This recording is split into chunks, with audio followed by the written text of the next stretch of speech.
Informasi selanjutnya, Saudara Wakil Menteri Hukum dan HAM Edi Hiarie menilai dua mantan menteri yang tahun lalu ditangkap KPK layak dituntut sampai pidana mati. Dua mantan menteri yang ditangkap KPK itu adalah Edi Prabowo dan Juliari Batubara.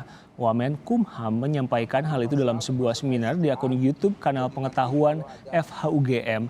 Edi Hiarie menilai salah satu alasan dua mantan menteri itu bisa dihukum mati karena melakukan kejahatan saat darurat COVID-19. Edi Prabowo terjerat kasus suap ekspor benih lobster, sementara Juliari terjerat kasus suap bansos COVID-19. Satu pada bulan akhir November, yang satu pada tanggal 4 Desember. Bagi saya, kedua mantan menteri ini melakukan melakukan perbuatan korupsi yang kemudian kena OTT KPK.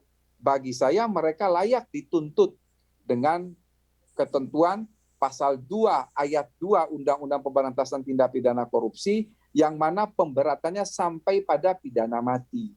Mengapa demikian? Karena menurut hemat saya ada paling tidak dua alasan pemberat bagi kedua orang ini. Yang pertama, mereka melakukan kejahatan itu dalam keadaan darurat.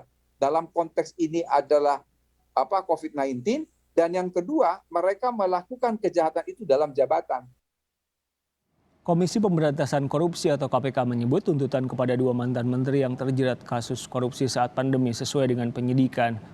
Namun tidak menutup kemungkinan tuntutan pidananya sampai hukuman mati sesuai Undang-Undang Tindak Pidana Korupsi. Hukuman mati di dalam Undang-Undang Tindak Pidana Korupsi secara normatif telah diatur dengan jelas.